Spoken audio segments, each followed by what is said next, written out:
From downtown Detroit, Local 4 Live starts right now. And thank you for joining us on Local 4 Live. I'm Priya Mann in for Nick Monticelli this morning. Good morning to everyone watching on Click on Detroit, Local 4 Plus, and streaming on YouTube. And of course, good morning to those listening to us on the go thanks to our Click On app. Well, we have plenty of conversations happening in the next 2 hours, and for many students, it's time to head back to school. But will those students need a lunch? The ongoing budget battle putting school lunches in limbo. It is the final week of August, and the temps are starting to feel like fall, which means apple picking season is on the way. And we're also talking with the Michigan Apple Committee about why we could see more apple pie and cider this year. And then it's a card frenzy. We're talking the Pokemon craze with a collector who's trying to catch them all.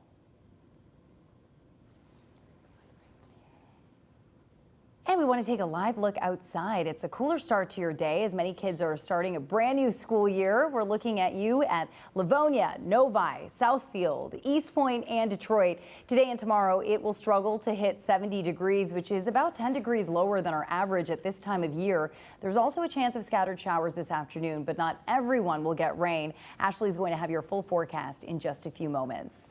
And a heads up to Northville parents when you're dropping off the kids next week, a road project that will impact your commute. A new roundabout is going in to connect 7 Mile Road, Sheldon Road, and Center Street right in the middle of a big townhome redevelopment. 7 Mile Road will stay open both ways, but starting September 1st, Center Street and Sheldon Road will close near the work zone. Northville Public Schools is working with the city to change school bus routes during the construction. That roundabout, by the way, expected to open to traffic by late November. Well, today, the owner of a Clinton Township store that caught fire and exploded, leading to a teen's death, will be back in court.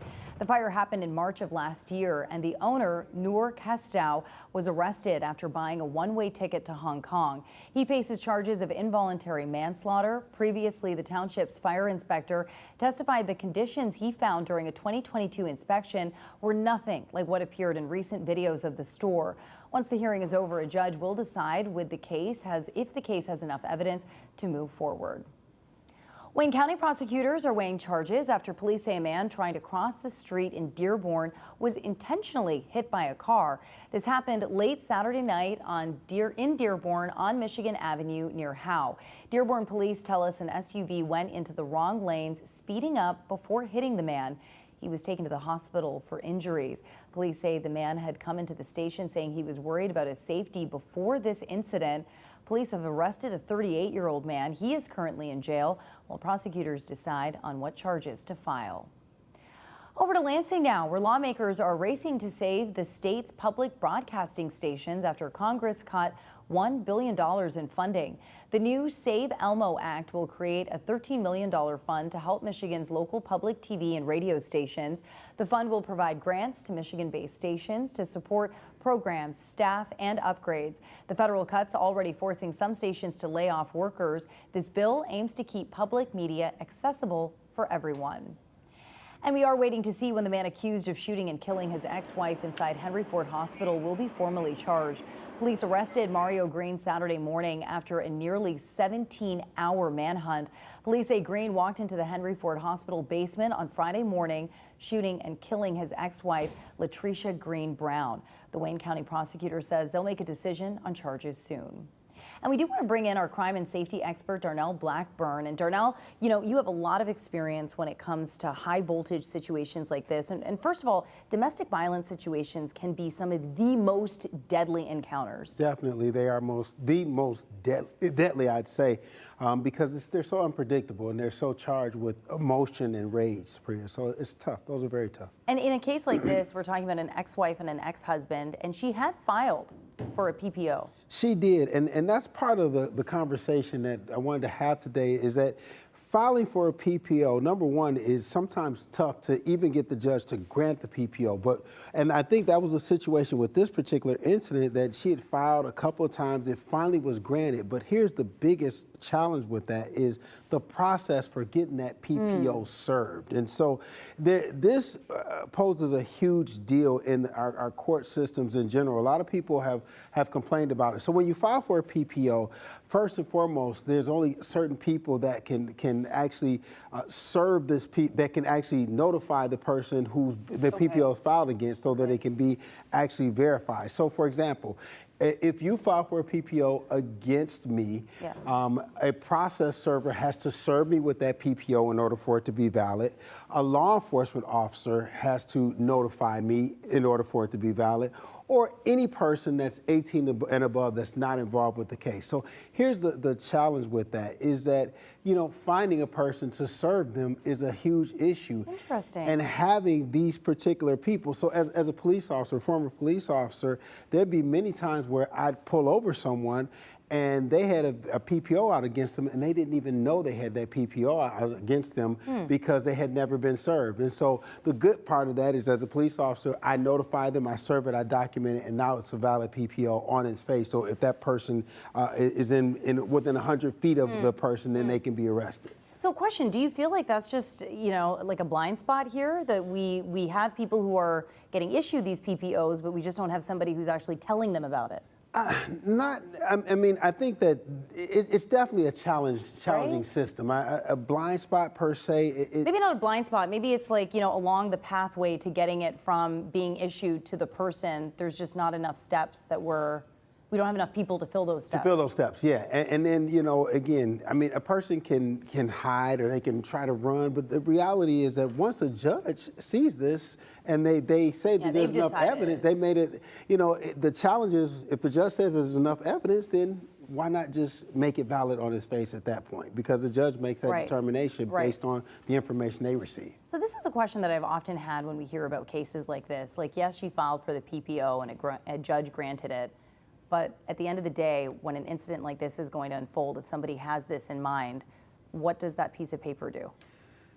Absolutely nothing, Priya. And it's tough. I mean, as a law enforcement officer, we can't just protect people. I mean, our goal is to protect people, but you can't be there at every step and every stage. And so, you know, maybe it does make things very, very tough, but at least to have that process, to have that piece of paper is a good thing. But also to have the conversation about, like, hey, could we improve the system? Absolutely. Yeah. Absolutely. Well, that was a great perspective. Thank you so much, Darnell. Appreciate it. Well, we are back in 90 seconds with a sign of fall on the horizon, getting a live look in the Grand Rapids area, where soon all of these leaves will be turning to a hue of orange and yellow, which means apple picking. And this year we can expect more apple cider and apple pie. No complaints here. And up next, we're talking with the Michigan Apple Committee in just a minute.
It is the final week of August, and the temperatures are making it feel a bit more like fall outside. So we figured it is the perfect time to talk about apple picking. And it turns out the weather in the spring and summer have made for a great apple season.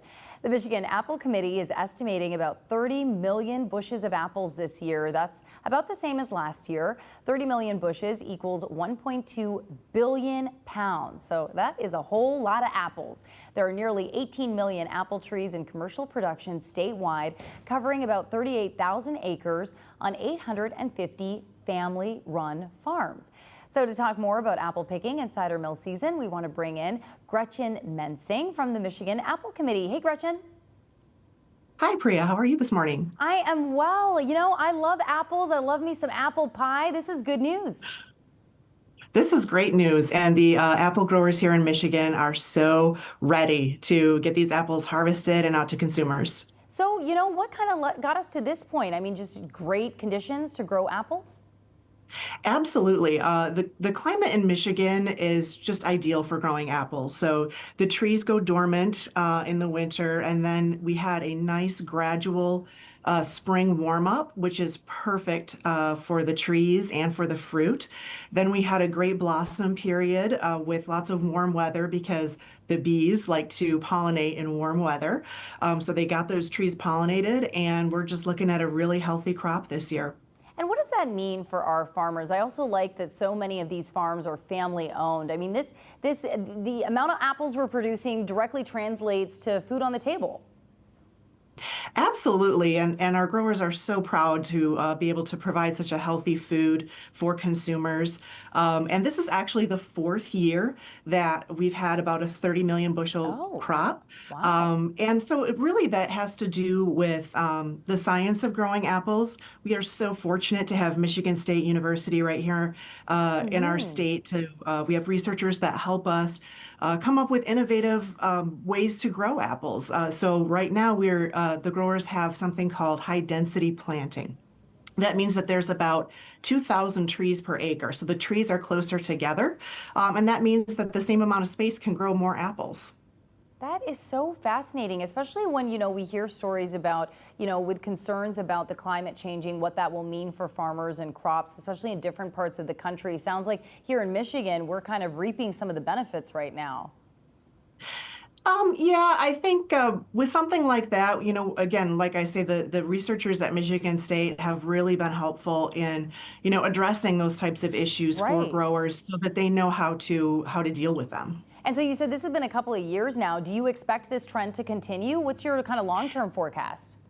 Absolutely. I think that 30 million bushels is probably going to be the average for us going forward for the next 5 to 6 years. And you know, depending on what happens with apple growing and the science of it and what happens with climate going forward, you know, we could see even more. And what kind of apples are we talking about? Well, Michigan grows a lot of apples, but there are about 16 varieties that are really commercially available. This is our chart that we have that kind of has predicted dates when apples will be harvested. So you can see actually today is the day for Gala apples on that list, and those are hugely popular. They used to be my favorite. And I feel like nice and sweet.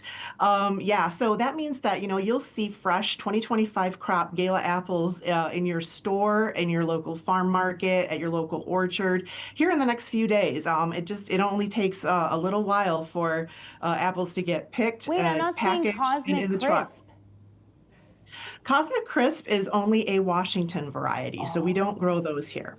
Uh-oh. Well, I think I got to switch apples then and support my Michigan farmers. I would recommend. What's closest if you to like that? a sweet apple, Gala, Honeycrisp. You can try an Evercrisp later in the season. Those are all great choices. Ambrosia as well. Those are all kind of up and coming varieties. Do you have a favorite for apple pie? I was just reading the list there. Do you have a favorite when it comes to pie? I typically buy McIntosh apples for apple pie. I like a tartar apple with my pie, but you know, a lot of people also swear by Honeycrisp. But I tell you, if I have a Honeycrisp in my hand, I'm just going to eat it as is. It's not going to make it into the pie. You know, and when it comes to representing Michigan, you know, when we have these apples going out across the country, you know, what does that mean for us as a brand, you know, as a state? You know, there is a lot of pride around the apple industry in Michigan, and it's really interesting how it's such an intrinsic part of our culture here. When you think about fall, as you said, the weather starts to cool down. Yeah. People start to think about going to the orchards, getting some cider, picking some apples and that sort of thing. That's not something that happens in every state in our country. So we're really fortunate that this Yeah, is you're just right. such an iconic part of our culture here in Michigan. Yeah, you know, we might poo-poo four seasons, but come on, we got apples, we've got a great fall season here, the cider mills are opening up. Gretchen, thank you so much for joining us. I can't wait to dig into some delicious apples. And what was the one you thought was the closest one to Cosmic Crisp? Maybe Honeycrisp? You know, anything sweet, but Honeycrisp, Okay. Gala, yeah. No, I did too much Gala. I feel like I did years of Gala, but Honeycrisp, Oh, that's you'll the next love one. Honeycrisp. Thanks, Gretchen. Enjoy. And if you are planning out your apple picking and cider mill plans, this list could help. It's what Local 4 viewers voted best cider mill in Metro Detroit in our annual vote for the best. Of course, Blake's Orchard and Cider Mill in Armada came in first, followed by Yates in Rochester Hills, Franklin Cider Mill, Parmenter's Northville Cider Mill, and Three Cedars Farm over in Northville. You can read all about it right now on clickondetroit.com. And Ashley is back in just a minute with a full check of your forecast. But first, we're taking a live look at Miami, and we head back in history at the impact of Hurricane Katrina, which hit the U.S. 20 years ago.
We want to start by taking a live look at Miami. We always remember Hurricane Katrina hitting New Orleans, but it actually hit Florida first.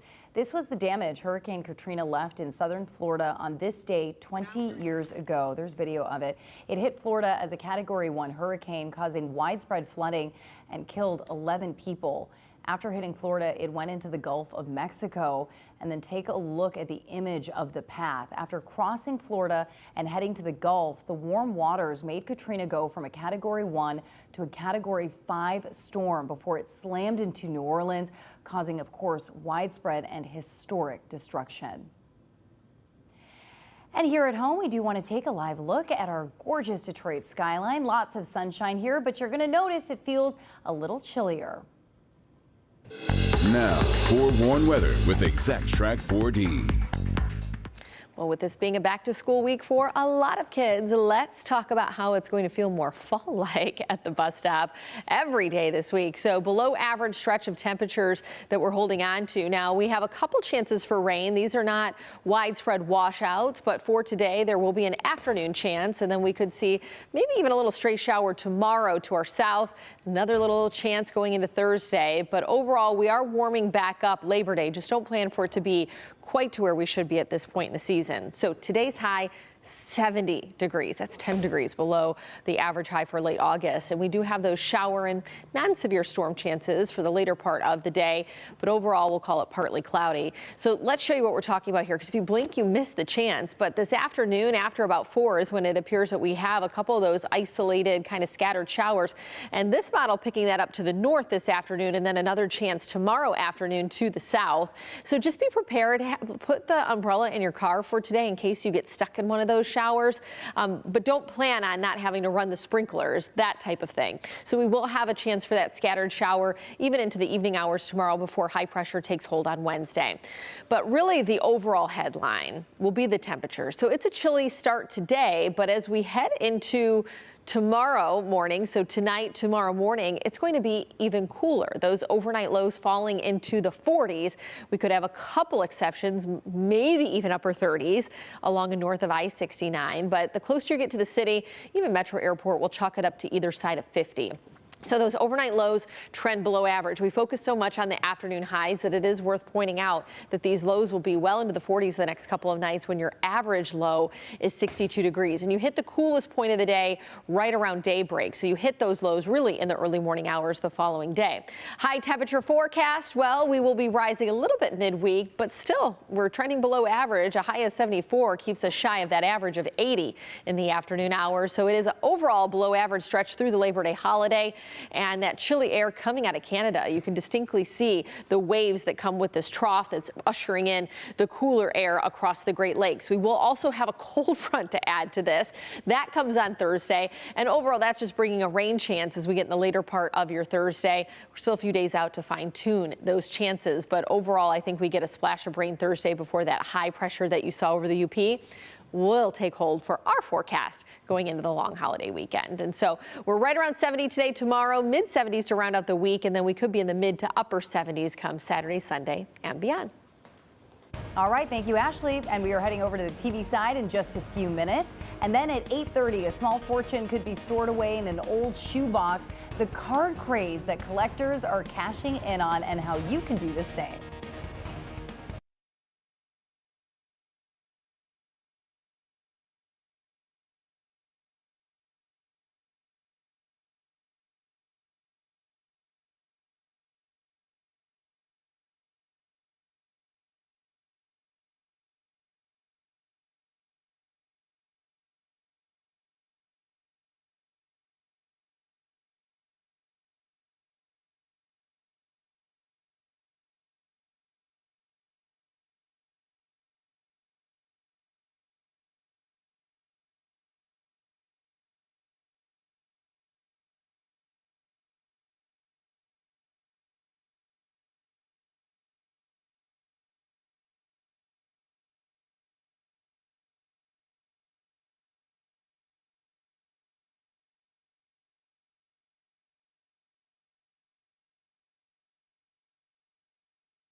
I'm Priya Mann with a Local 4 update. The smoke is starting to clear from a fire on 8 Mile Road in Warren. Fire crews were sent out to the scene. That's between Ryan and Mound Roads just before 5 this morning. We're working to find out what may have started the fire and if anyone was injured. We'll keep you updated on clickondetroit.com. And here's what's coming up over on Local 4 Plus. We're talking about a card craze that could land you some extra cash. Plus, with hundreds of kids heading to their first day of school, we're talking with the experts about how much is too much to throw into their backpack before it can cause some serious problems. And we are excited to show you our next show, taking a bite of Detroit's food scene. Ashley is back with a look at your forecast in just a few minutes. Keep it here.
From downtown Detroit, Local 4 Live starts right now.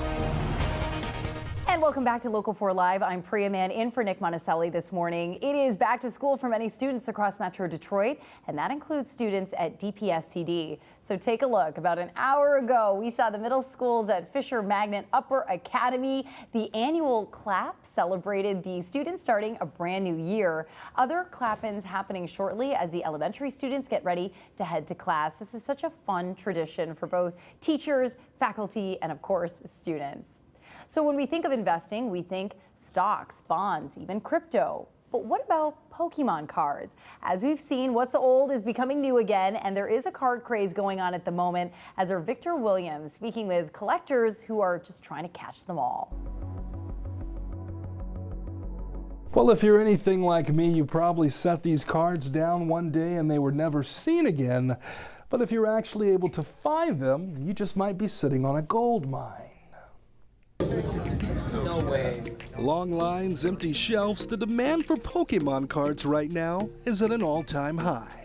It is pretty normal. It's a weekly occurrence for a lot of collectors and kids who can't get their hands on items, so they're forced to wait out in the morning. Retailers are struggling to keep products on the shelves, some now issuing limits. cards found in this Pokemon machine at Kroger's all across the country are also mostly empty.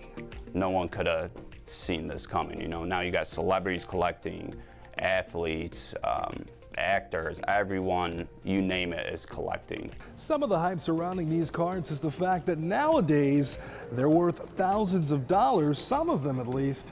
But if you grew up in the 90s or early 2000s when Pokemon was just beginning, there's a chance you could be sitting on an even bigger jackpot in your basement.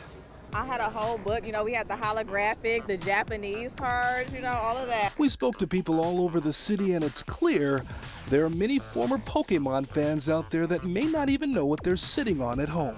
Pokemon helped me with my imagination a lot. I was a fan of a lot of like the way those creatures look. Charizard is like one of my favorite. Gengar. Look, hold on, let me show you. Oh, what you got there? It's my debit card, actually. Oh, look at that. Yeah. Turns out those old cards can be worth a lot of money. For example, if Nissa Holton had a real version of this Charizard debit card in pristine condition, it would be worth $20,000. Maybe I could trick somebody into giving me $20,000 if I traded my debit card. Jonathan Franco, the co-owner of Hidden Gems Card Shop in Shelby Township, says the amount of valuable cards coming in and out of the shop is skyrocketing. We're in a bubble and it's not slowing down, and this prices keep going crazier. It's more popular now than it's ever been. Even card sets like this from the late 90s are going for over 50 grand.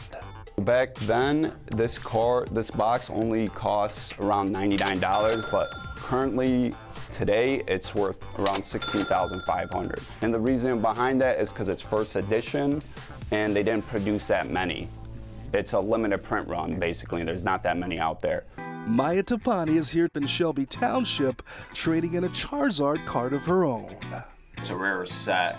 These cards are harder to find because they didn't print that many back then. In hopes of finding other rare cards in a box of mini. I didn't really know how much it was until I looked it up. I do know it's like an older collection, so I knew it was going to be a lot. I just didn't know how much it was going to be. Unfortunately, where there's value, there's always going to be those resorting to crime to get their hands on collectibles. That's exactly what happened here at First Edition Finds in Sterling Heights.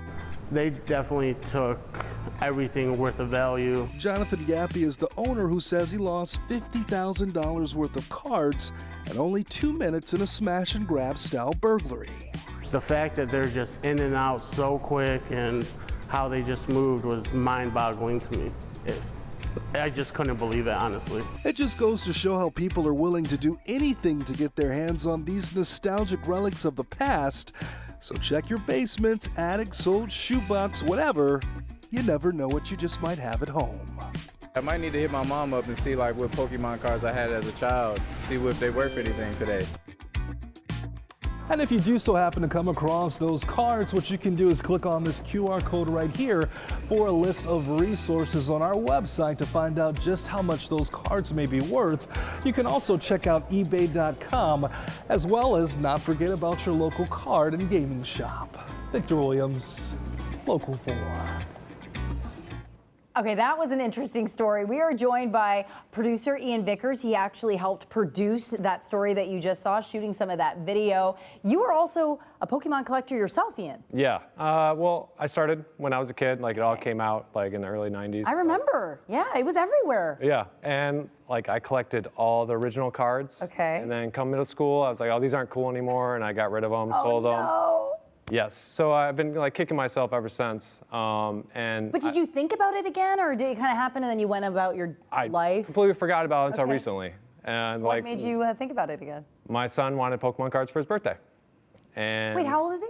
He's 5. He's 5? Yep, he wanted Pokemon cards for his birthday, and it was like impossible to find them anywhere. Oh my gosh, really? What was that process like trying to? Are you going to different stores? I went to like every single like toy store that I know would sell them. Yeah. Like we ended up getting lucky at like a grocery store. Really? Like it's just some random place like to get cards for him. Is he looking for like a specific card or just Pokemon cards? He just likes opening them up and like he likes the idea of potentially getting something rare and worth money. Yeah, yeah. Like so he's a little collector himself. But like my trouble finding the cards made me realize, okay, there's something like going on here. And so I just started like going to the stores more routinely, and then I eventually started meeting people who were doing the exact same thing, and they have timed out like the restocks at all these stores, like No way. Target, Meijer, Walmart. They know when the Pokemon card shipment is coming in, and they're gonna go wait for them. Wow, that is dedication because they want to be first to Yeah. grab it. Yes. What is like the price range for some of these cards? Like, talking about before resale or after resale? Let's do both.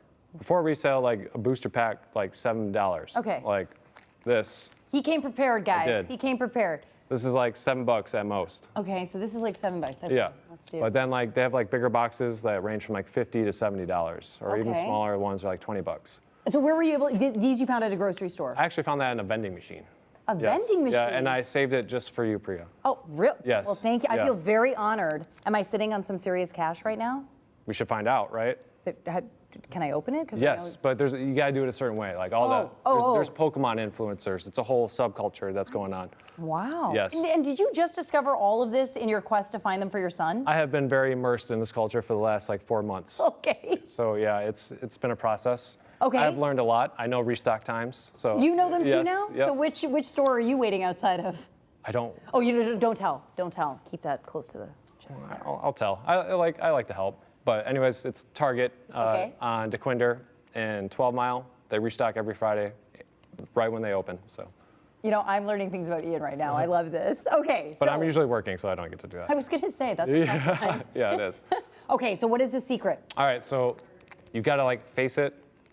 Gotta first open it, rip it like this. God, okay. But whatever you do, don't reveal the cards just yet. Okay, hold on. And then you gotta hold them towards the camera like this. No, stop. This is harder than it looks.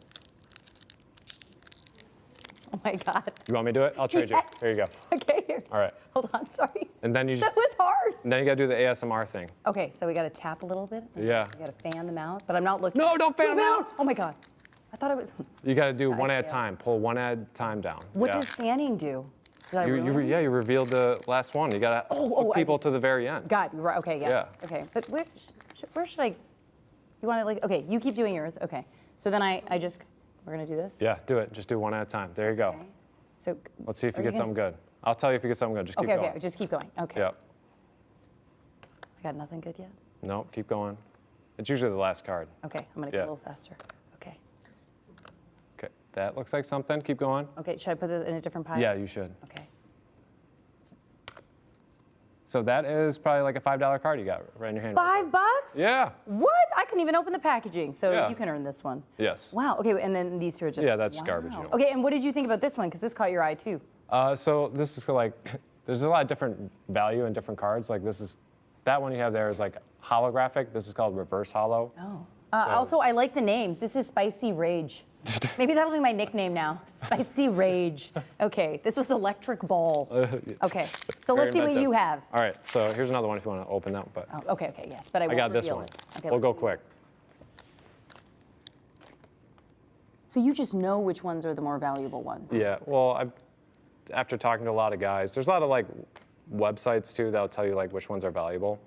TCG Player, price charting, or just go into your eBay. I think this is my good card. And it's lame. Oh, But it's you got lame? it, yeah. Okay, let's see. Okay. So we're gonna, but I need you. Okay. Yep. I'm gonna do it faster.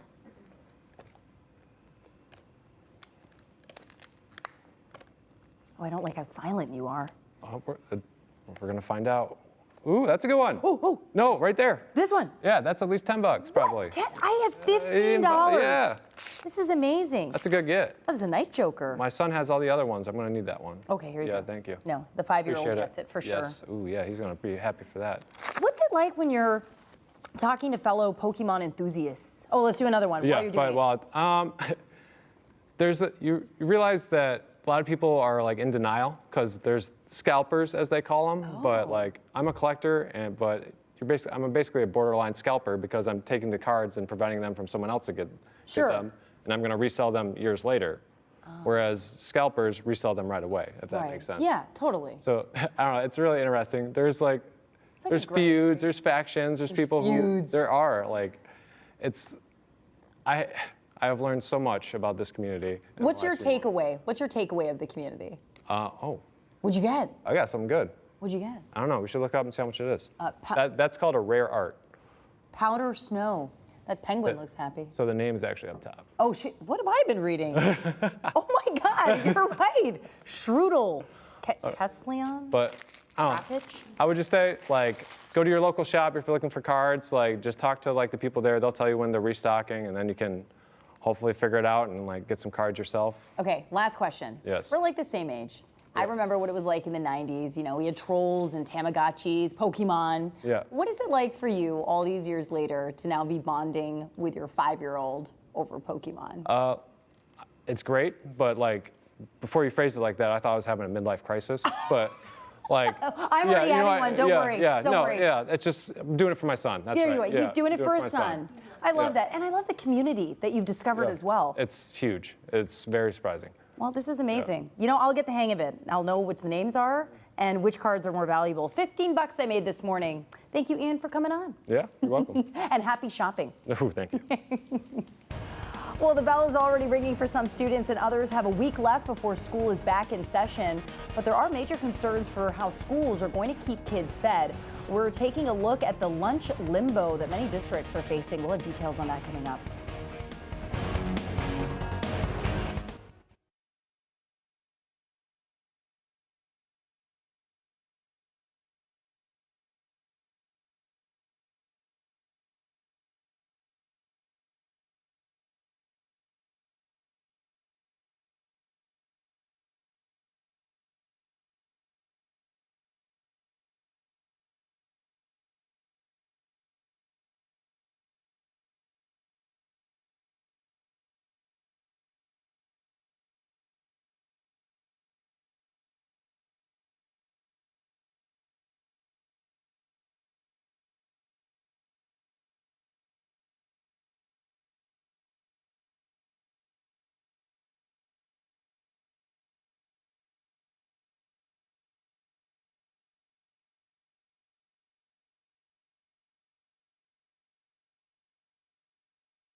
Well, we are taking a live look at Chicago this morning, and the city is pushing back hard after President Trump announced plans to deploy the National Guard there. Meantime, in Washington, D.C., National Guard troops will be armed as they patrol the streets, with the Department of Defense officially authorizing them to protect themselves. The president also suggested sending troops to Baltimore. Chicago's mayor says he's taking this very seriously and is standing firm against the president's plans. We don't need cities across America occupied by our military. We'll go in and we'll straighten out Chicago, just like we did D.C. Chicago is very dangerous. And according to Chicago police stats, murders, robberies, and shootings are all down more than 30% this year. Taking a live look at the stock futures board this morning, stocks are slipping a bit after the Dow reached record highs last week. Investors are eagerly waiting for tech giant NVIDIA's second quarter earnings today. Later this week, companies like Dell and Marvell will also report, and their numbers could show if the tech rally is back on track. Plus, all eyes are on Friday's important economic report, the Personal Consumption Expenditure Price Index, which helps the Fed keep an eye on inflation. The clock is ticking on free lunch programs in Michigan because lawmakers still don't have a state budget. And that's because districts rely on funding from Lansing, and lawmakers are still at an impasse. I had a chance to visit one district in Wayne County to see how they're trying to prepare.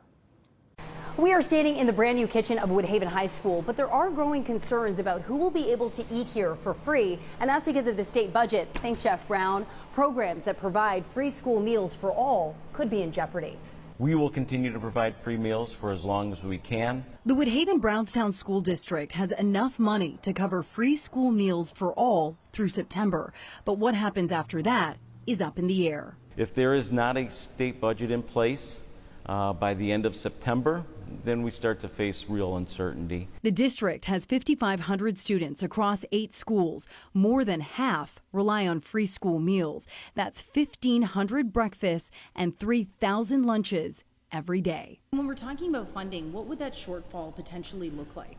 Yeah, for our school district, it would be about $650,000 on an annual basis for us to just in the school meals. That's not chump change. No, it's not something that would be sustainable for us. The budget for free school meal programs is decided in Lansing, and for years the state budget was set over the summer. But that's not the case this year. The biggest concern is that there seems to be a vast difference in how our state Senate and our state House is approaching the budget. And they don't appear to be getting any closer. And time is running out. The state Senate wants to keep funding the way it is, a mix of per pupil dollars with additional funding based on need. The state House wants to change that. They are looking to combine those separate funding sources into just one per pupil. Which could allocation. potentially mean a child who needs more help May not have it available to them. The superintendent fears students will ultimately pay the price. They don't choose to be hungry. It's something that's primarily out of their control. Parents we spoke with agree. I think it's wrong to end anything that happens to a child, and our kids are already undernourished as it is. They need to keep it in there because some people are less fortunate and they don't have the funds to feed their children. What would your message be to lawmakers? Do your job. We need a budget. Yeah, and time is running out. Families who rely on free school meals are urged to fill out the education benefits form. It looks just like this. This will ensure the most vulnerable kids will still have access to free school meals. And if you would like more information on these forms, we have them on clickondetroit.com. Well, Michigan has no shortage of scenic views, but one of them is being named the best in the country to wake up to. We'll take you there after the break.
And we're getting a live look at the Keweenaw Peninsula this morning. That's where a historic B&B is named the best in the U.S. Taking the #1 spot is the Laurium Manor Inn, a beautiful 45-room mansion built in 1908. And right behind it is #2, the Cartier Mansion in Ludington, built in 1905 and listed on the National Register of Historic Places. Beautiful places to check out if you can.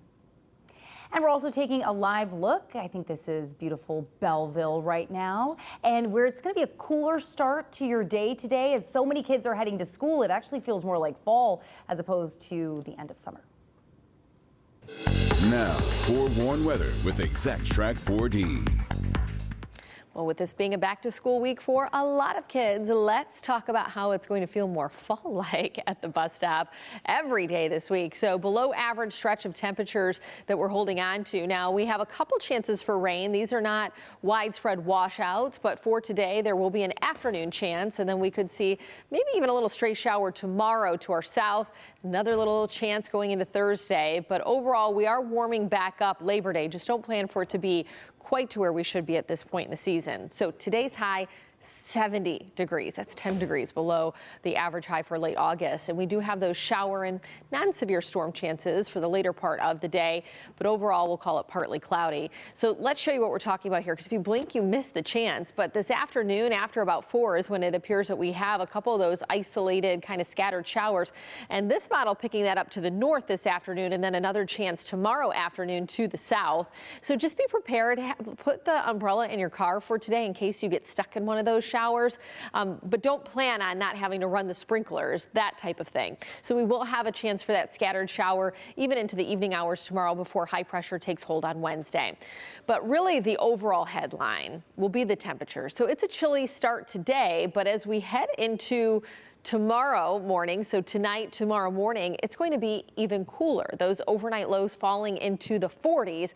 We could have a couple exceptions, maybe even upper 30s along and north of I-69. But the closer you get to the city, even Metro Airport will chalk it up to either side of 50.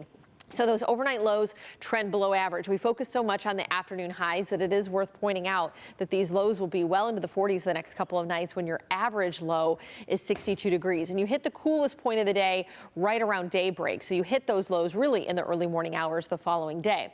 High temperature forecast, well, we will be rising a little bit midweek, but still we're trending below average. A high of 74 keeps us shy of that average of 80 in the afternoon hours. So it is an overall below average stretch through the Labor Day holiday.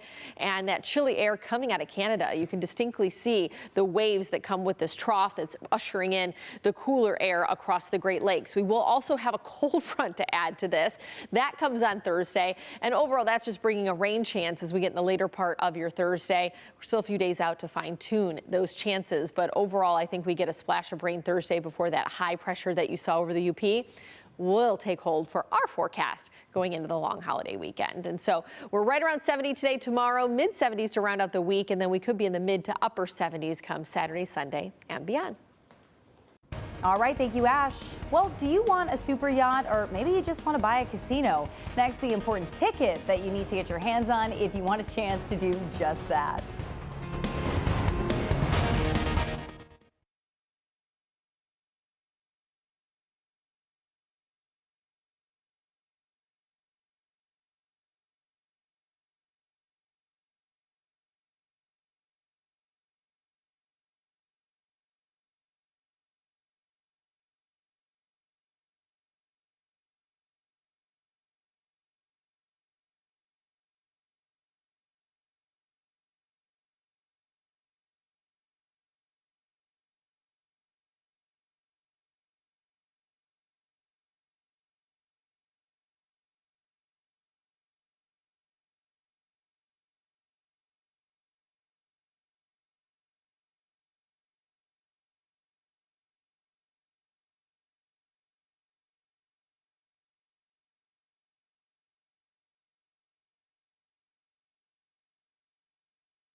Well, take a look at some of these pictures from last night as storms moved through into the area. This first one, wow, is of a shelf cloud in Dearborn Heights.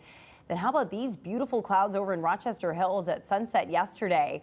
Finally, a lightning show also in Rochester Hills. Very picturesque. You can post your own photos on our MyPics page at clickondetroit.com, and you might see them on the air or Local 4 Plus.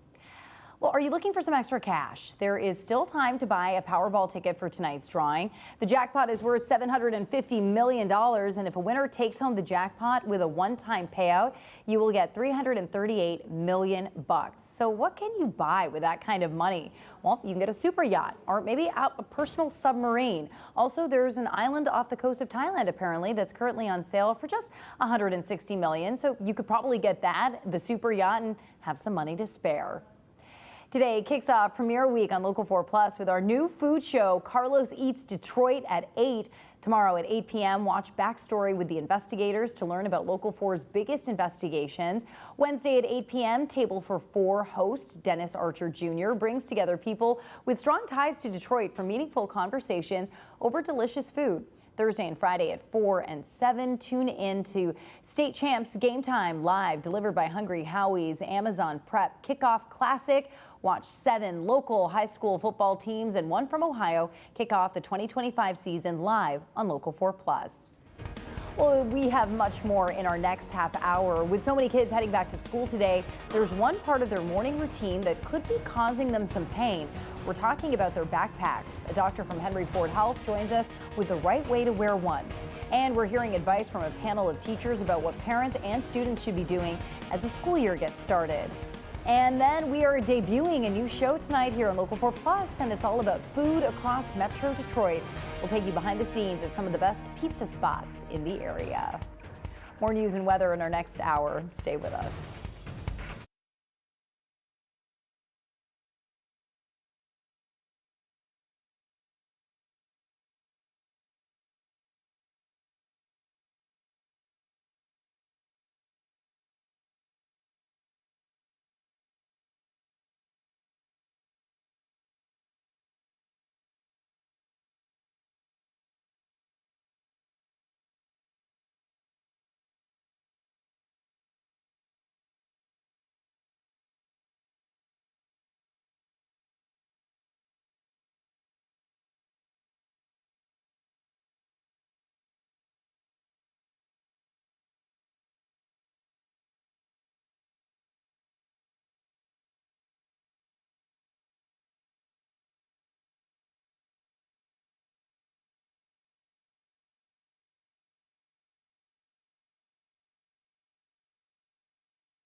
From downtown Detroit, Local 4 Live starts right now.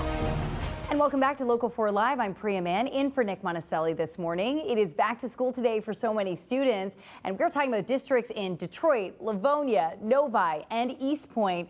And of course, we can't forget Southfield as we take you there live. Is your child, you can see some live pics right there. Is your child wearing a backpack properly as they head back to school? A doctor joins us in studio to show us the small mistakes that could cause real back pain. And then a live look at Chicago as President Trump says he's considering sending in the National Guard. Right now, Democrats in Chicago are fighting back. We'll bring you the very latest there. And we are taking you behind the scenes at some of the best pizza spots in Metro Detroit. It's part of our new show that we're debuting tonight here on Local 4 Plus, and we have a sneak peek for you this morning. We do want to get to some of your headlines, though. The smoke is clearing up from a fire on 8 Mile Road in Warren. Fire crews were sent to the scene just between Ryan and Mound Roads before 5 this morning. We're working to find out what may have started the fire and if anyone was hurt. We'll keep you updated on clickondetroit.com. Today, the owner of a Clinton Township store that caught fire and then exploded, leaving a teen dead, is back in court. Prosecutors say the owner, Noor Kestow, was arrested after purchasing a one-way ticket to Hong Kong following that explosion in March of last year. He's charged with involuntary manslaughter. A township fire inspector previously testified that conditions seen during a 2022 inspection looked very different from what appeared in later videos of the store. Once today's hearing wraps, a judge will decide if the case moves forward. And more than a dozen Palestinians, including several journalists, are dead after back-to-back Israeli strikes on a hospital in southern Gaza. The Nasser Medical Complex says at least 19 people are confirmed dead, among them reporters working for Al Jazeera, Reuters, the Associated Press, and a freelance journalist. Gaza Civil Defense says one of their crew members was also killed. Video from the scene shows chaos as a hospital spokesman held up blood-soaked cloth from the first strike when a second blast sent people running for cover. Israel's military has not yet responded to the attack. And back home now, where Detroit police are on the lookout for a person responsible for the deadly shooting of a teen. This happened on the city's west side. Officers were called just after 8 o'clock Saturday night to the Butzel Playground near Monte Vista, where they found a 16-year-old boy unresponsive with a gunshot wound to the head. He was taken to the hospital but later died. Right now, police say no suspects are in custody. Anyone with information is urged to call Detroit Police Homicide, or you can stay anonymous and call Crime Stoppers. That number, of course, 1-800-SPEAK-UP. Northville Public Schools is warning parents about a major construction project that will coincide with their first week of school. This busy intersection on 7 Mile will soon become a single-lane roundabout. Traffic in both directions on 7 Mile will remain open until September 1st, when Center Street and Sheldon Road will close. The district is reworking bus routes and asking parents who are driving their kids to school to allow extra time for detours as construction starts. It is a welcome change for some residents who say the area often causes traffic headaches. Something needs to be done. There's way too much congestion at that intersection. It's kind of a weird intersection as is. Just a conglomeration of Hines Drive, Sheldon Road, 7 Mile, Center Street. They all come together right there within 100 yards of each other. The new roundabout is expected to open to traffic in late November. Northville Public Schools start schools next Tuesday on September 2nd. Over to Lansing now, where lawmakers are racing to save the state's public broadcasting stations after Congress cut $1 billion in funding. The new Save Elmo Act will create a $13 million fund to help Michigan's local public TV and radio stations. The fund will provide grants to Michigan-based stations to support programs, staff, and upgrades. The federal cuts already forcing some stations to lay off workers. This bill aims to keep public media accessible for everyone. There's a lot for parents to think about when kids are heading back to school, and you probably don't think twice about their backpack and what it could be doing to their health. Doctors at Henry Ford Health say many kids are returning to the classroom with backpacks that are just too heavy or are poorly fitted. So we did want to get some advice from the experts, and joining me now is Dr. Kevin Taliaferro, close, an orthopedic surgeon with Henry Ford Health, and of course you've got that voice. I just want to lean in and listen because we were talking about health and safety, and when it comes to backpacks, I mean, mine used to be loaded. I was like leaning forward all the time. Yeah, I mean, gone are the days of 40-pound backpacks, but there are, some kids unfortunately still have to wear them, but.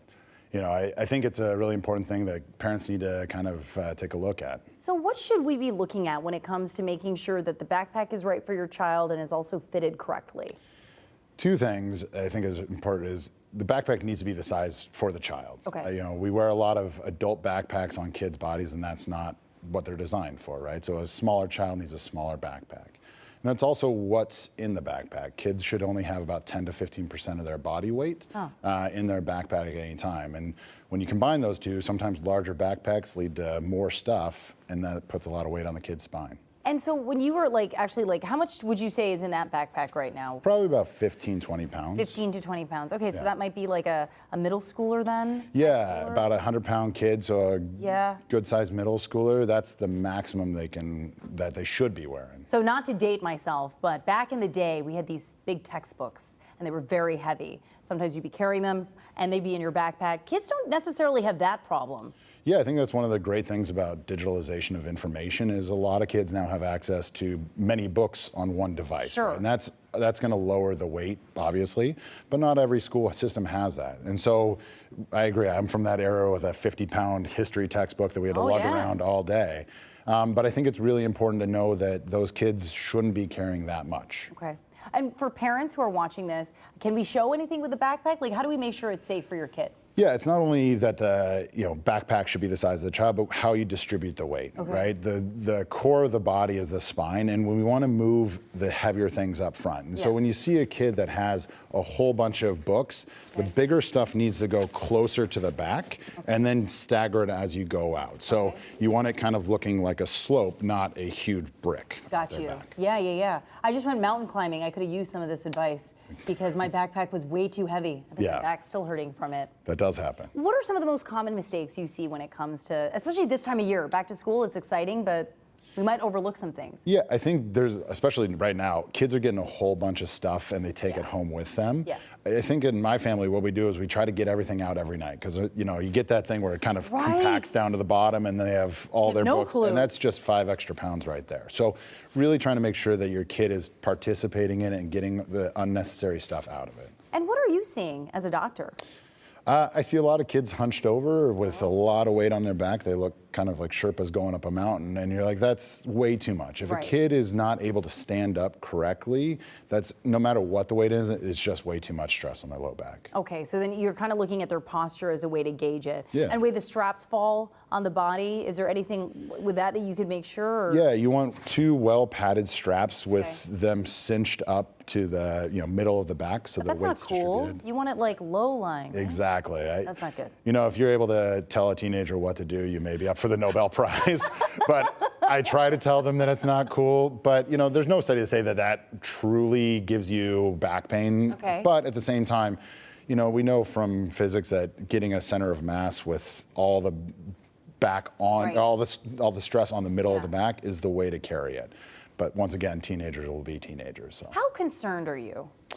When I sit in Carline with my kids and I see a lot of these kids carrying, a cello and 16 books and they don't have a locker, it really concerns me because that's a lot of stress. And it's not just one day, it's over the school year. Right, exactly. And so we find that 35% of kids experience back pain at some point during the school year, and that can lead to missed time, missed sporting athletics, and that's really concerning. Kids should not be having back pain that early. And I guess it's not something we think about as much. Like, I never thought about the weight of my backpack. Never. And that's the nice thing about science is it keeps going forward. But I think, now we know a little bit more, and I think we're trying to, intercede and, make these kids a little healthier. What would your final takeaway be for anybody who's watching?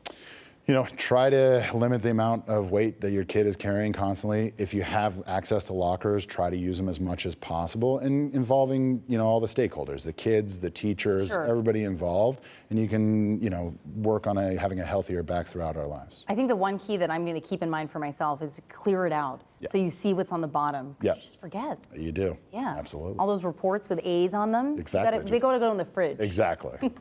Thanks, Doc, for joining us. No problem. Appreciate it. And we do want to continue to help you start the school year strong. Coming up, a group of local teachers shared some real talk on respect, cell phones, and how parents can set their kids up for success. We'll bring you their insight next.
Today is the first day back to school for many of our kids here in Metro Detroit, and recently Rhonda Walker gathered a group of teachers to give advice to parents and students. And they talked about everything from respect to cell phones to what parents should do before kids step foot into a classroom. All week we want to bring you some of that conversation. Take a look. So I'll start with you, Chris. In terms of giving advice to parents, if you could talk to each and every parent of every student in your classroom to start the new school year, what would be top of mind to tell them? Well, two things. One, you want to get them back into a routine because they've been all over the place in the summer. Even if they're busy, it's a different kind of thing. So you want to get the routines back down, get them to figure out when to put their phones away and when to be able to shut down and be able to get up and be organized in the morning. Is really like a huge thing. And then a good thing to do is look at what can they do during the school year that's a productive stress reliever. That's one of the things we talk about in the district.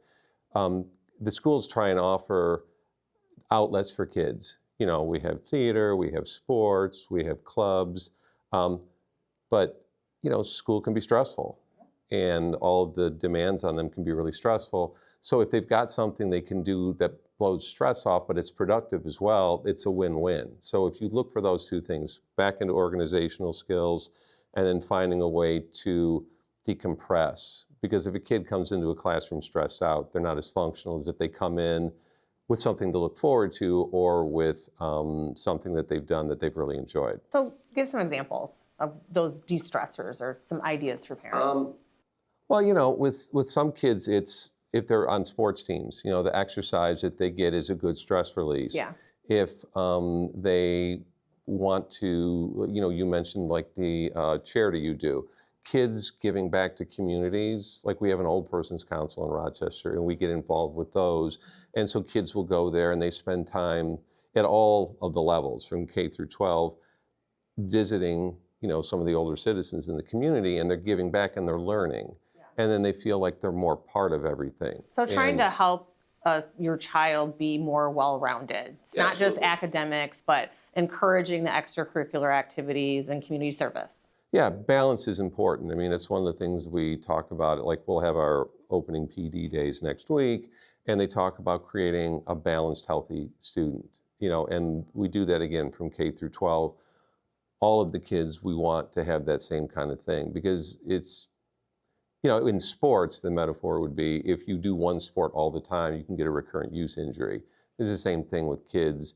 If they spend all their time gaming, that's a problem. But if they spend all their time studying, that's also a problem.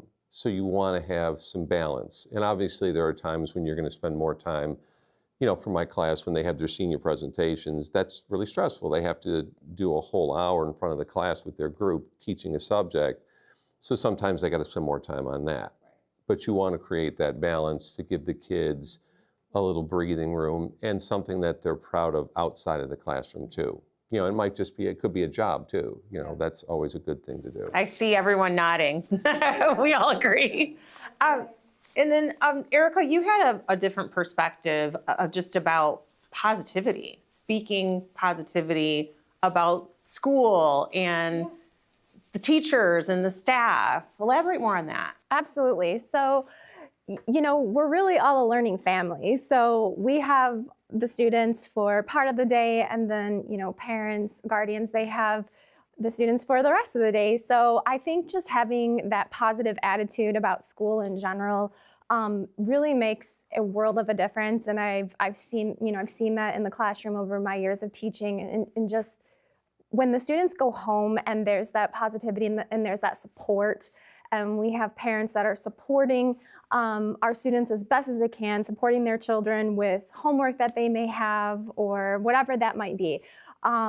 It really, really makes a difference because, you know, we're just part of the day. Yeah. You know, we're just part of the day. So, you know, if they can go home and parents are excited about school and positive and letting them know just what how many opportunities school can bring to them, it really makes a difference. And what other advice would you have just to tell parents so that their kids are prepared to have that positive school year?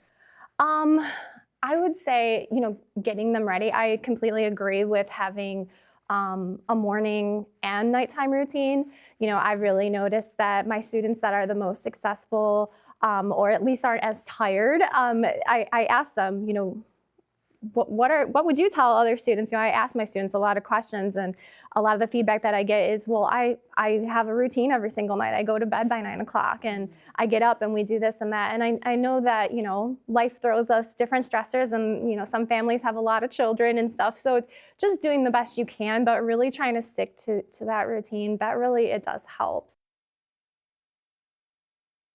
Yeah, routines are a game changer. And like we mentioned, we'll be bringing you more of that conversation all week here on Local 4 Live, and you can also find it on clickondetroit.com.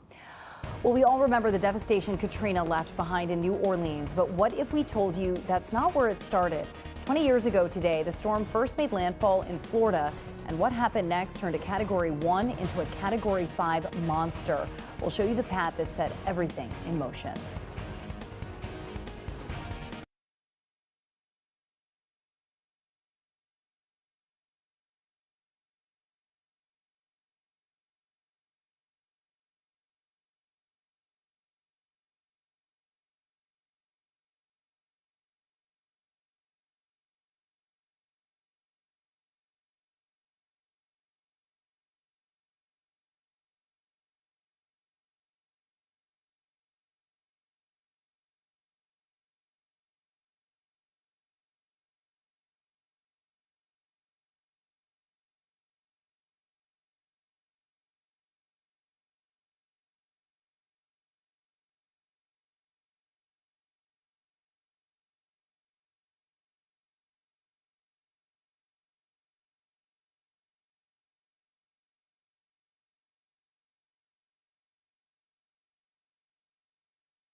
Taking a live look at Miami this morning, we always remember Hurricane Katrina hitting New Orleans, but it actually hit Florida first. This was the damage Hurricane Katrina left in southern Florida on this day 20 years ago. It hit Florida as a Category 1 hurricane, causing widespread flooding and killed 11 people. After hitting Florida, it went into the Gulf of Mexico. Just take a look at the image of that path. After crossing Florida and heading to the Gulf, the warm waters made Katrina go from a Category 1 to a Category 5 storm before it slammed into New Orleans, causing widespread destruction. Here at home, we're taking a look at downtown Detroit with Windsor off in the distance. Things are a lot calmer here today, but cooler as well. Hey, Ash. Now, forewarned weather with Exact Track 4D. Well, with this being a back-to-school week for a lot of kids, let's talk about how it's going to feel more fall-like at the bus stop every day this week. So below average stretch of temperatures that we're holding on to. Now, we have a couple chances for rain. These are not widespread washouts, but for today, there will be an afternoon chance, and then we could see maybe even a little stray shower tomorrow to our south. Another little chance going into Thursday, but overall, we are warming back up Labor Day. Just don't plan for it to be quite to where we should be at this point in the season. So today's high, 70 degrees. That's 10 degrees below the average high for late August. And we do have those shower and non-severe storm chances for the later part of the day. But overall, we'll call it partly cloudy. So let's show you what we're talking about here, because if you blink, you miss the chance. But this afternoon, after about 4 is when it appears that we have a couple of those isolated kind of scattered showers. And this model picking that up to the north this afternoon, and then another chance tomorrow afternoon to the south. So just be prepared. Put the umbrella in your car for today in case you get stuck in one of those showers, but don't plan on not having to run the sprinklers, that type of thing. So we will have a chance for that scattered shower even into the evening hours tomorrow before high pressure takes hold on Wednesday. But really the overall headline will be the temperature. So it's a chilly start today, but as we head into tomorrow morning. So tonight, tomorrow morning, it's going to be even cooler. Those overnight lows falling into the 40s. We could have a couple exceptions, maybe even upper 30s along and north of I-69. But the closer you get to the city, even Metro Airport will chalk it up to either side of 50. So those overnight lows trend below average. We focus so much on the afternoon highs that it is worth pointing out that these lows will be well into the 40s the next couple of nights when your average low is 62 degrees. And you hit the coolest point of the day right around daybreak. So you hit those lows really in the early morning hours the following day. High temperature forecast, well, we will be rising a little bit midweek, but still we're trending below average. A high of 74 keeps us shy of that average of 80 in the afternoon hours. So it is an overall below average stretch through the Labor Day holiday. And that chilly air coming out of Canada, you can distinctly see the waves that come with this trough that's ushering in the cooler air across the Great Lakes. We will also have a cold front to add to this.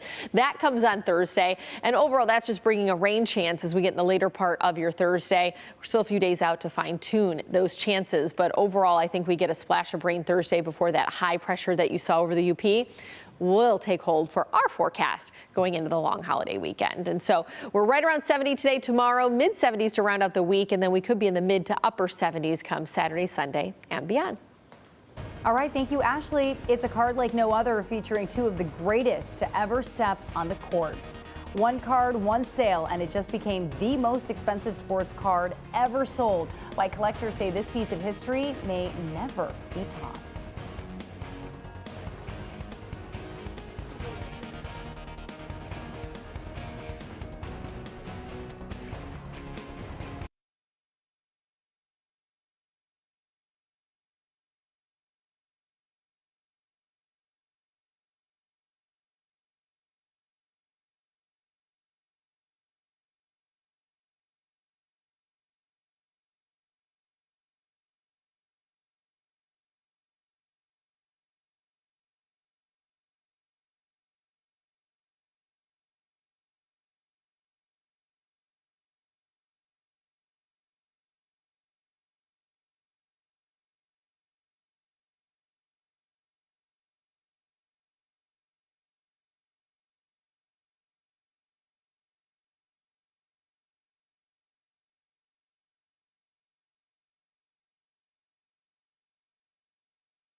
Some frightening moments over the weekend for passengers on an American Airlines flight when a fire broke out on the plaza.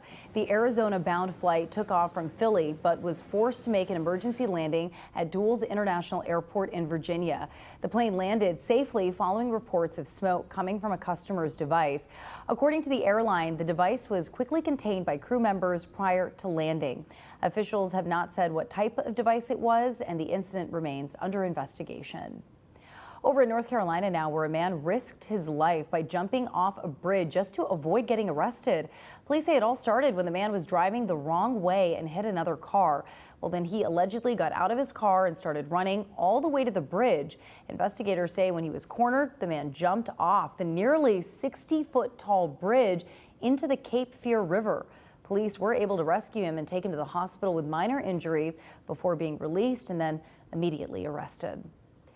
A one-of-a-kind basketball card featuring Michael Jordan and Kobe Bryant just sold for several $1 million, making it the most expensive sports card ever. The 2007 Upper Deck dual logo man card includes signatures, photos, and NBA patches from both basketball legends. Auctioneers say it's the only card ever produced that pairs just Jordan and Bryant together. And after Bryant's tragic death in 2020, it will always be one of a kind. Despite only getting graded a PSA 6 out of 10, the final price for the card sold for $12.9 million, smashing previous records.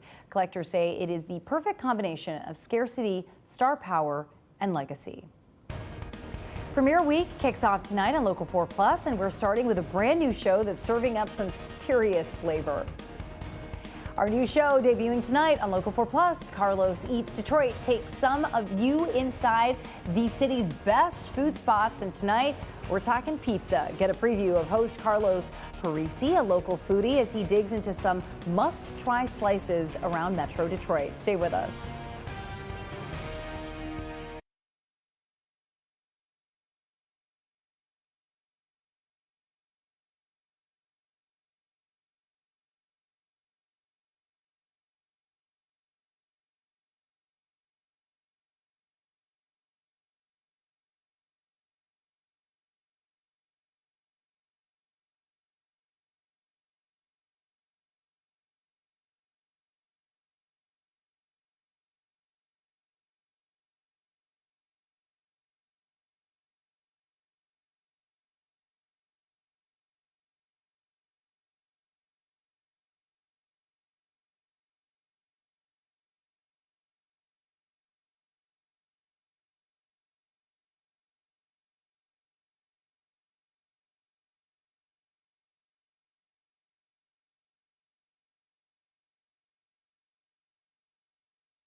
From downtown Detroit, Local 4 Live starts right now.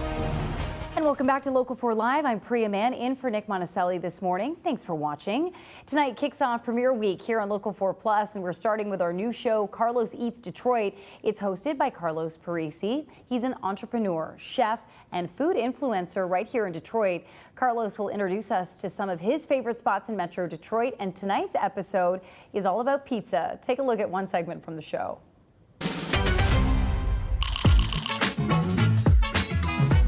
A huge contender in the Detroit-style pizza arena has become Grandma Bob's. And with a beautiful selection of pizzas, it gets you excited to jump across the whole menu. However, the lesser known and talked about bar pie is perfection, it's simplicity, and it makes you wonder, why is no one talking about this? What up? How's it going, man? Dude, thanks for having me. Yeah, anytime. Your family. Hell yeah, man. It's so good to be back in this kitchen. I worked with you guys here before. I know we put out a lot of squares. Yeah. But the one thing that you put out for us back here was the bar pie. Yep. And I can't stop thinking about it. Yep. They're taking off. Everybody loves them. And we're the only spot who's got them. So this inspiration comes from a New Jersey style bar pie. Okay. Which is just a super thin pan pizza. It kind of ties into the Detroit style a little bit because with the pan you kind of get a Frico edge as well, rather than like a round or a tavern style.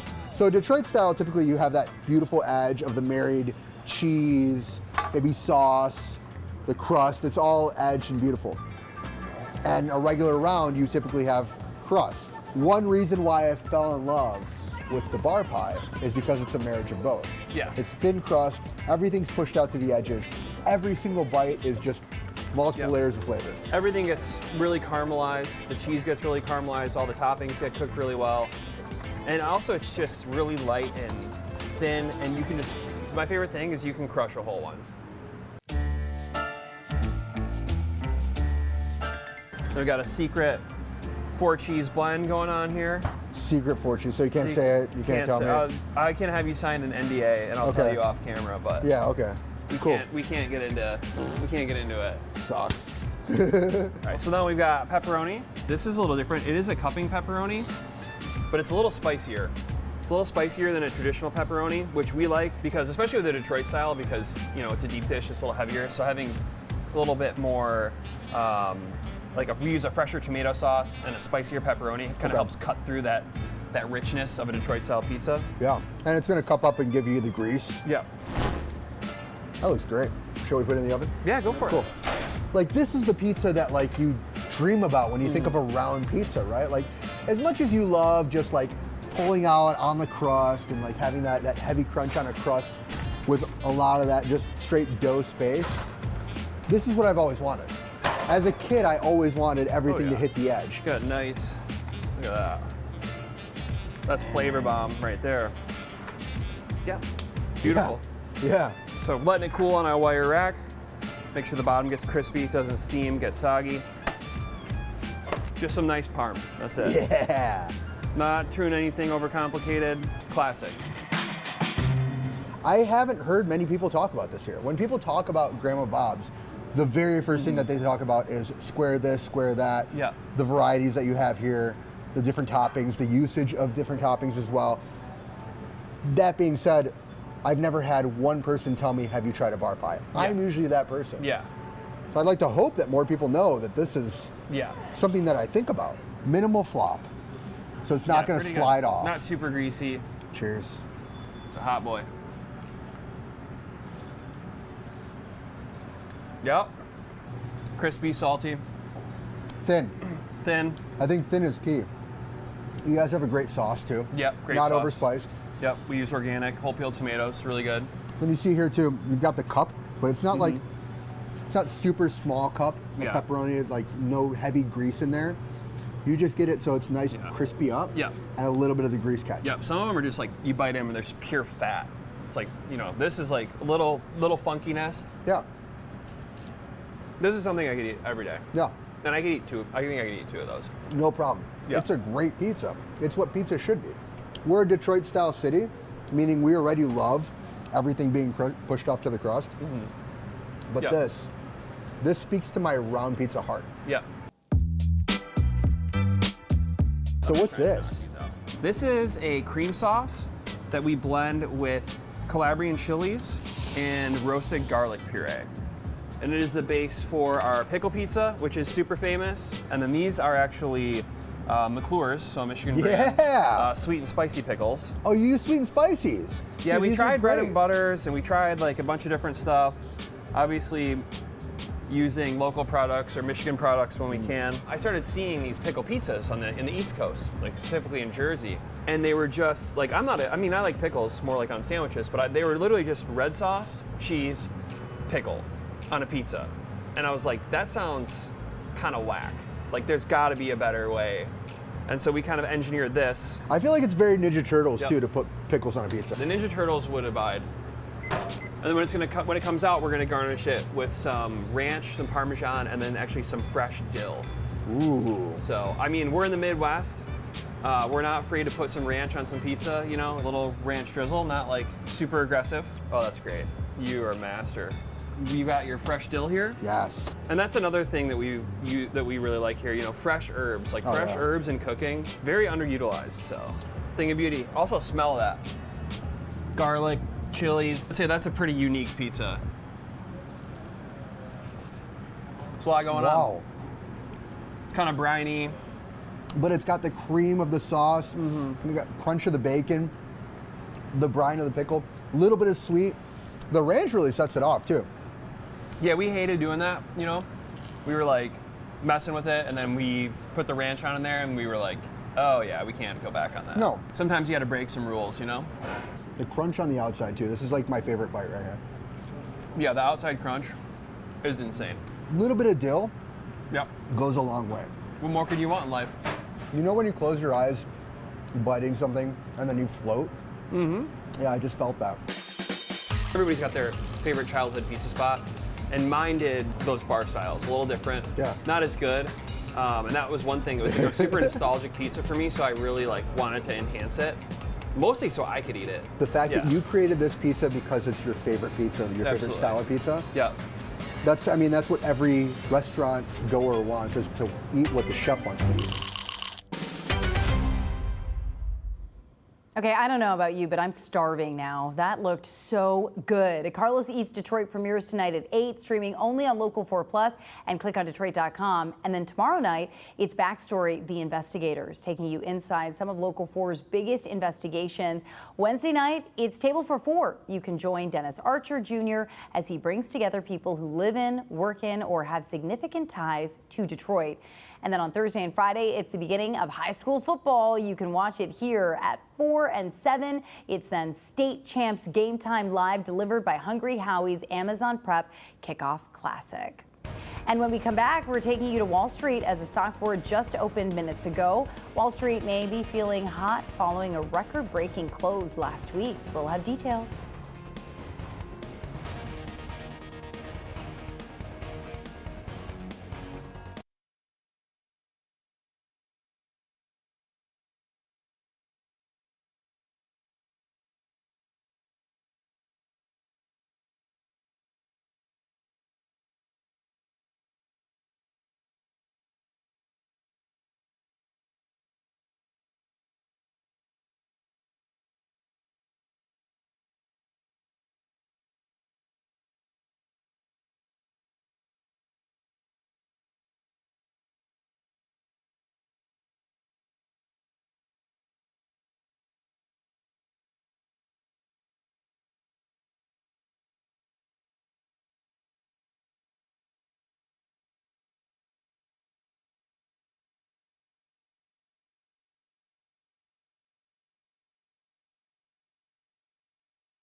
Let's take a live look at the big board right now as the stock market opened just over 10 minutes ago. We're coming off the heels of Wall Street's major ending last week. The Dow broke out to a new record close, jumping nearly 850 points, while the S&P and NASDAQ each rallied over 1.5%. And we do want to take a live look at Chicago, where President Trump is debating deploying the National Guard there against the will of state and local leaders.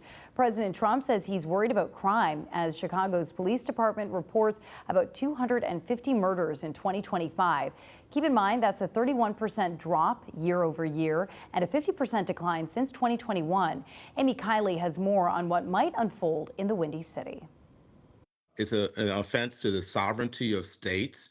Democrats in Illinois say they'll sue if President Donald Trump deploys National Guard members to Chicago over their objections. Two officials confirm he's considering that option to expand his crackdown on crime and illegal immigration. The Posse Comitatus Act limits the ability for the president to federalize the National Guard.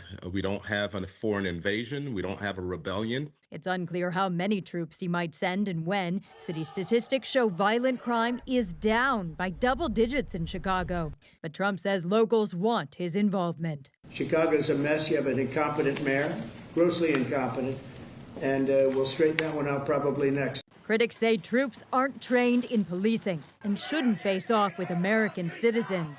We're not opposed to that ongoing partnership with those who are trained to deal with crime. Meanwhile, Guard members in Washington now carry firearms, according to a mission spokesperson. Sources say a Chicago deployment would be more like the one in Los Angeles during protests earlier this year. California is still suing over that. Trump supporters say that's the wrong reaction. The Democrats there don't want Donald Trump to come in and clean up all their messes. It makes them look terrible. But I'm certain the residents would love to have less violent crime. I'm Amy Kiley reporting. And back home now, where in just a couple of months, we'll know who will lead the city of Detroit, either Mary Sheffield or Solomon Kinloch Jr. On Flashpoint, the roundtable discussed a major endorsement that could help edge one candidate over the other. Here's a part of that discussion.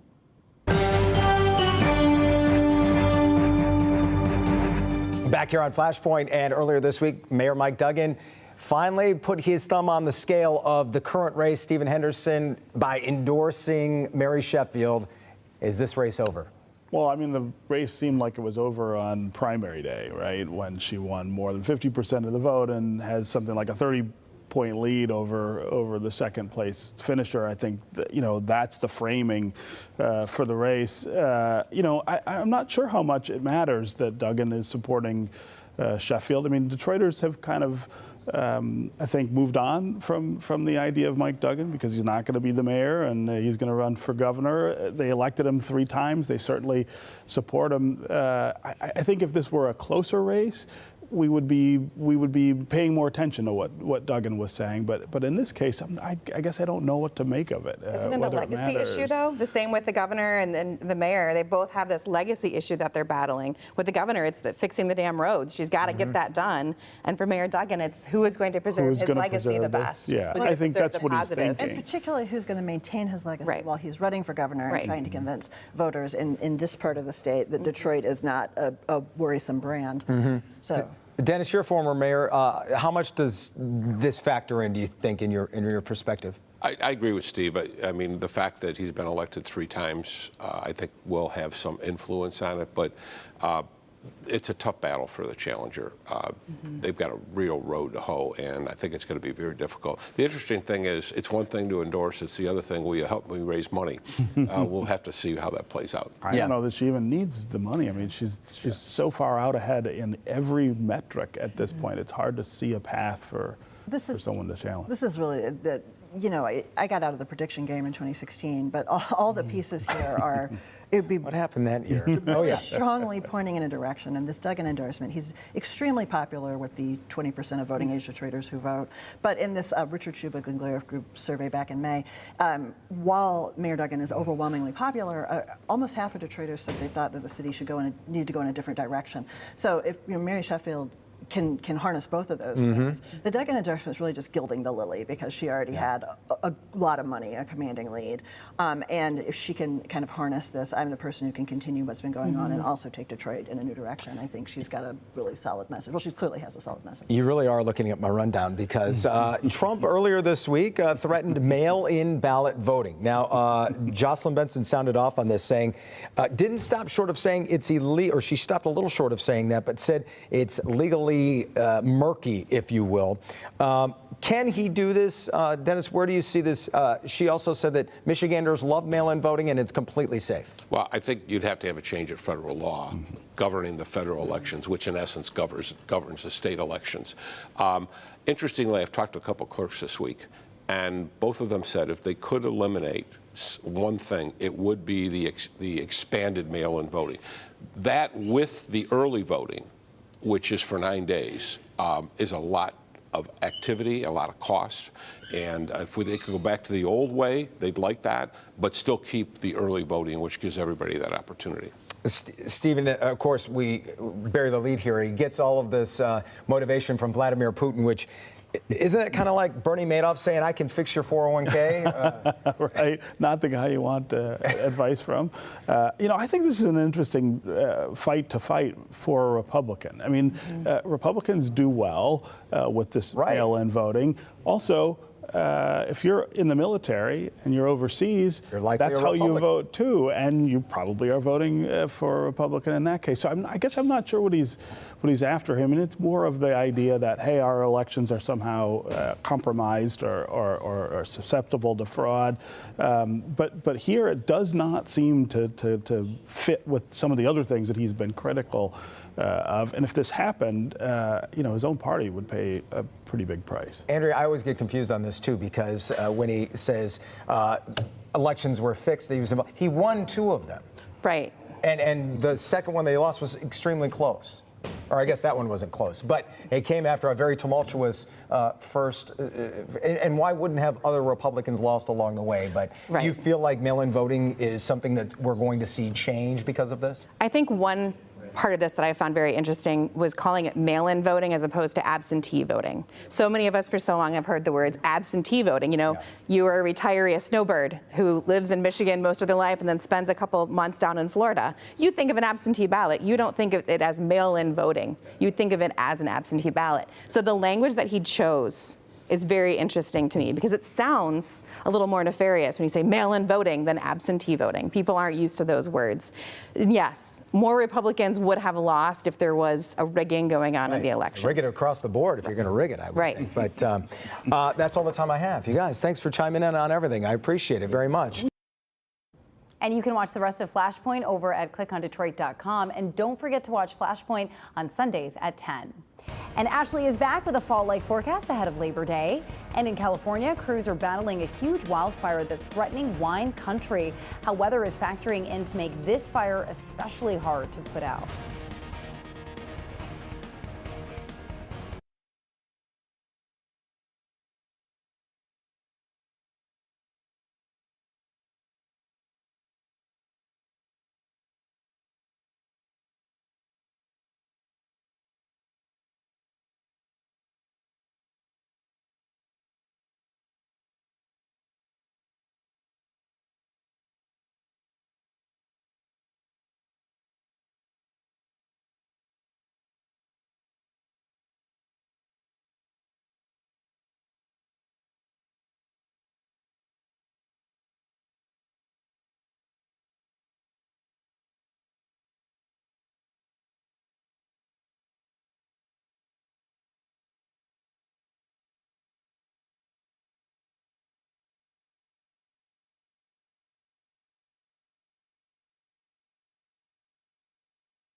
Firefighters in California are racing to contain the fire, the picket fire, as the blaze threatens vineyards north of San Francisco.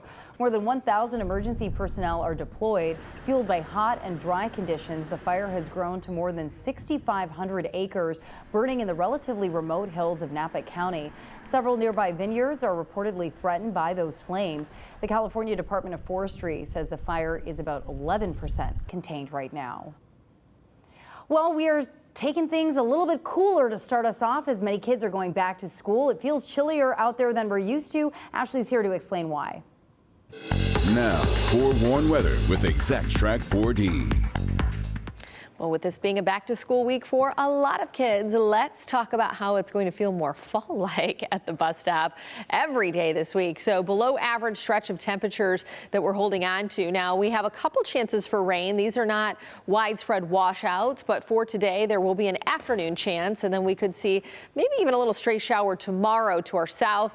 Another little chance going into Thursday. But overall, we are warming back up Labor Day. Just don't plan for it to be quite to where we should be at this point in the season. So today's high, 70 degrees. That's 10 degrees below the average high for late August. And we do have those shower and non-severe storm chances for the later part of the day. But overall, we'll call it partly cloudy. So let's show you what we're talking about here, because if you blink, you miss the chance. But this afternoon, after about 4 is when it appears that we have a couple of those isolated kind of scattered showers. And this model picking that up to the north this afternoon, and then another chance tomorrow afternoon to the south. So just be prepared.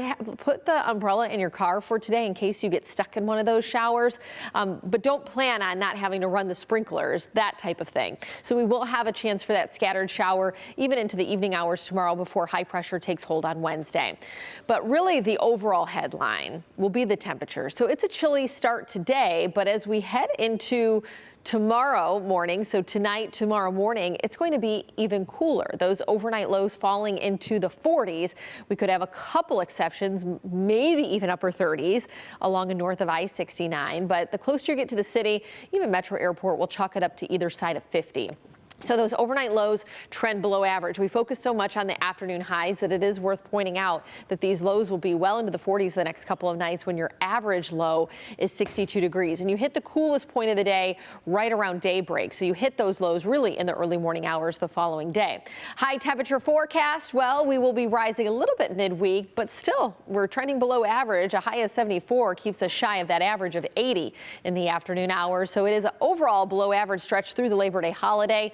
And that chilly air coming out of Canada, you can distinctly see the waves that come with this trough that's ushering in the cooler air across the Great Lakes. We will also have a cold front to add to this.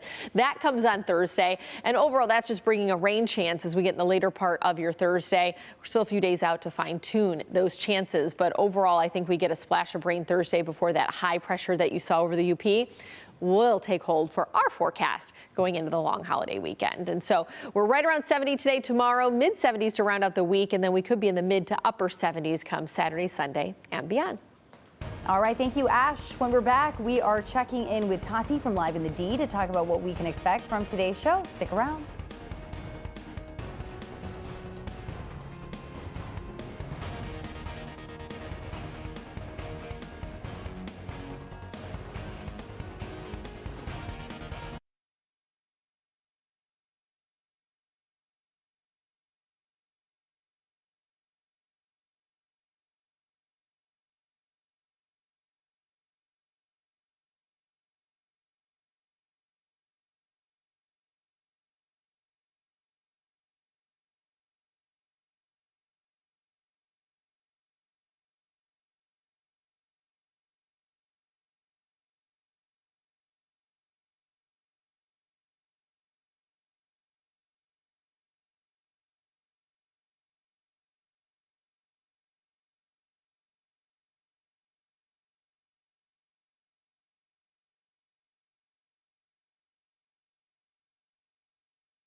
Send them and we show them. That's what Nick says our mantra is for our My Picks of the day. And today's My Picks comes from Brock Joe, showing us some dark clouds rolling in as he gets ice cream with his family after the Tigers game. That looks ominous. He also says they were lucky enough to leave just as the rain started. And remember, anyone can submit these types of photos under the My Picks tab on clickondetroit.com. And we have so much more coming up throughout the day here on Local 4. Tati from Live in the D is here to show us what's ahead. Always an exciting show. Thank you so much. Good morning. Good morning. Happy Monday. Happy Monday, that's right. Priya has so much good energy for a Monday. It is the coffee that I'm drinking. I got it. I got it. Answers, yeah. Got it. Well, today on Live in the D, we have so much coming up. Of course, it's Monday, so that means it's Music Monday, and we are going to preview an act that will be at the Detroit Jazz Festival this weekend. You're going to love this song. Really? Absolutely. It's called Gotham Hotel. It blows my mind. It's really good. And then we have What's the Buzz? What do you think about kids having cell phones in schools? Oh, I don't know. Tough one. It's a tough. I feel like they shouldn't be. Like, just keep them in your locker. Shouldn't be in the classroom, right? Well, we're going to. I agree 100%. Listen, I can barely keep my hands off my phone as an adult. Exactly. What's a kid supposed to do? Right. So that is what we're going to be talking about. And our executive producer, Steve Lugerai, is going to join the panel because his kids have already had their cell phones banned at their school. Oh. So he's going to give us their reaction How and their old, though, perspective. roughly? Middle? Junior high, yeah, middle school age. Okay, yeah. So it is going to be a lot of fun. I'm sure there's lots of opinions on that, right? I mean, here's the thing. I think, let's say something bad happened at school and you call your mom. How much can she really do? Right. She's aware, maybe she can call 911. Right. But I think the distraction far outweighs the benefits, in my opinion. Yeah. I'm with you on that. I know. So- And they're just, as you said, I mean, they're colorful, they're bright. We're drawn to them. Absolutely. And so when you got that young, developing mind, maybe it's better to just kind of focus on the teacher. I agree. My not developing older mind needs to focus on my life instead of being on my phone. You say not developed, I'm like underdeveloped. You know what I mean? Just saying. So that's what we're talking about today. Well, that is an exciting show, and I can't wait for this jazz performance. You're going to absolutely love it. Please tune in for Music Monday. Is it kind of moody with a name like Gotham? Yeah. Okay, I love it. Moody but modern. Oh. Yeah, you got to watch it. Okay, Please I can't do. wait. I can't wait. Thank you so much, Priya. Tati. Thank you. And thank you for joining us for Local 4 Live. More news and weather are ahead here on Local 4 Plus and always on clickondetroit.com. Have a great day, guys.